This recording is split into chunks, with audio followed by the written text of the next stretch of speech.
ഈശോ മിശിഹായ്ക്ക് സ്തുതിയായിരിക്കും.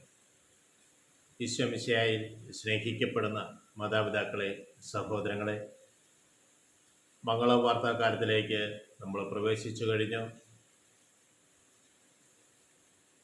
പാശ്ചാത്യ സഭകളിൽ അല്ലെങ്കിൽ പാശ്ചാത്യ സുറിയാനി സഭകളിൽ മംഗളവാർത്താകാലം ആരാധന ക്രമവത്സരത്തിൽ രണ്ടാമത്തേതാണ്.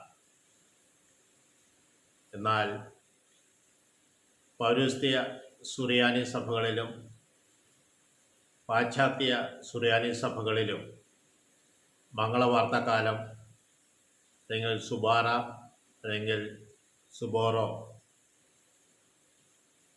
എന്ന് പറയുന്നത് മാതാവിന് ലഭിച്ച മംഗളവാർത്തയും നമ്മുടെ കർത്താവിൻ്റെ മനുഷ്യാവതാരമാണ് വിചിന്തനമായിട്ടുള്ളത്. ഏവരുടെയും ജീവിതത്തിൽ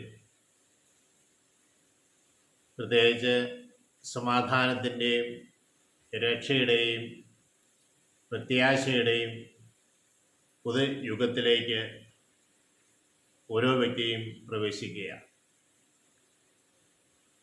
ഭയപ്പെട്ടിരുന്ന ജനസമൂഹത്തിന് ദൈവത്താൽ പരിശുദ്ധാത്മാവിനാൽ മറിയം ഗർഭവതിയാകും എന്ന ഒരു സന്ദേശം ഗബ്രിയേൽ മാലാഖ ദൈവകൽപ്പനയാൽ മറിയത്തെ അറിയിക്കുന്നതാണ്. പ്രിയ സഹോദരങ്ങളെ, ആരാധന ക്രമവത്സരത്തിൽ സഭയെടുത്ത് ചിന്തിച്ചുകൊണ്ട് നമ്മുടെ ആത്മീയ ജീവിതത്തെ പടുത്തുയർത്തുവാൻ നമുക്ക് ശ്രദ്ധിക്കാം. നമ്മൾ കാണുക, ആദിമ നൂറ്റാണ്ടുകളിൽ ഏതാണ്ട് 9-ാം നൂറ്റാണ്ടിലും 5-ാം നൂറ്റാണ്ടിലുമെല്ലാം നോമ്പ് നോക്കുന്ന ഒരു പ്രവണത സഭയ്ക്കുള്ളിലുണ്ടായിരുന്നു. ഈശോ എൻ്റെ ഹൃദയത്തിൽ ജനിക്കുവാൻ വേണ്ടി എന്നെ തന്നെ ഒന്ന് മെരുക്കുന്ന ദൈവത്തിന് വേണ്ടി സമർപ്പിച്ച് തൻ്റെ ജീവിതത്തെ ക്രമപ്പെടുത്തുന്ന ഒരവസ്ഥയാണ്. നമ്മൾക്കും സഭയുടെ ആരാധനാക്രമ വത്സരത്തിൽ മംഗളവാർത്ത കാലത്തിൽ പരിശുദ്ധ മറിയത്തെ പ്രത്യേകമായി വണങ്ങുന്ന മാസം കൂടിയാണിത്. കാരണം രക്ഷാചരിത്രത്തിൽ പ്രത്യേകമായി അനുസ്മരിപ്പിക്കപ്പെടുന്ന വ്യക്തിയാണ് ദൈവമാതാവ്. അതുകൊണ്ട് അമ്മയെ പ്രത്യേകമായി അനുസ്മരിക്കുന്ന കാലം കൂടിയാണിത്.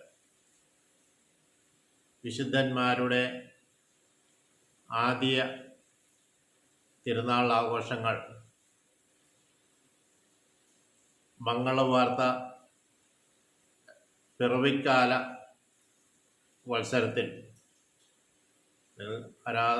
മംഗളവാർത്ത പിറവിക്കാലത്തിൽ പിറവി തിരുനാളിന് ശേഷം വരുന്ന ആദ്യ വെള്ളിയാഴ്ചയാണ് ഇതാഘോഷിക്കുക. എന്ന് പറഞ്ഞാൽ പിറവി തിരുനാളിന് ശേഷം വരുന്ന വെള്ളിയാഴ്ച ആണ് ഇതാഘോഷിക്കുക. അന്നേ ദിവസം പരിശുദ്ധ മറിയത്തിന് പ്രത്യേകമായ വണക്കങ്ങളും പ്രത്യേകമായ രീതിയിൽ മാതാവിന് നന്ദി അർപ്പിക്കുകയും ചെയ്യുന്ന ഒരു പതിവ് സഭയിലുണ്ട്. നമ്മൾക്ക് പിറവിക്കാര്യത്തിന് ഈശോയുടെ പിറവിക്കായി ഒരുങ്ങുന്നതിനൊപ്പം തന്നെ പരിശുദ്ധ അമ്മയെ പ്രത്യേകമായി വണങ്ങുവാനും മാതാവിനെ അനുസ്മരിക്കുവാനും നമ്മുടെ ജീവിതത്തിൽ ഒരു തീരുമാനമെടുത്തുകൊണ്ട് മുന്നോട്ട് പോകാം. അമ്മ ദൈവഹിതത്തിന് വഴങ്ങിയതുകൊണ്ടാണ് നമ്മൾക്ക് ഈശോയെ ലഭിക്കുവാൻ കാരണമായത്. രക്ഷാകര ചരിത്രത്തിൽ അമ്മയുടെ സഹനവും എല്ലാം നമ്മൾ അനുസ്മരിക്കേണ്ടതായിട്ടുണ്ട്. അമ്മയോട് നമുക്കും പ്രാർത്ഥിക്കാം. അമ്മേ, ഞങ്ങൾക്ക് വേണ്ടി അമ്മയുടെ മക്കളെന്ന നിലയിൽ ഞങ്ങളെ സംരക്ഷിക്കുവാൻ അമ്മ പ്രത്യേകമായ മധ്യസ്ഥം വഹിക്കണമേ. അമ്മ ലോകത്തിന് വേണ്ടി ചെയ്ത എല്ലാ കാര്യങ്ങളും ഞങ്ങൾ അനുസ്മരിക്കുന്നു. ഞങ്ങൾക്ക് ഈശോയെ തരുവാൻ ദൈവത്താൽ പ്രത്യേകമായി തിരഞ്ഞെടുക്കപ്പെട്ട അമ്മയെ ഞങ്ങൾ വണങ്ങുന്നു. അമ്മയെ ഞങ്ങൾക്ക് വേണ്ടി പ്രത്യേകമായി മധ്യസ്ഥം വഹിക്കണമേ എന്ന് പ്രാർത്ഥിക്കുന്നു. പിതാവിനും പുത്രനും പരിശുദ്ധാത്മാവിനും സ്തുതി. ഈശോ മിശിഹായ്ക്ക് സ്തുതിയായിരിക്കട്ടെ.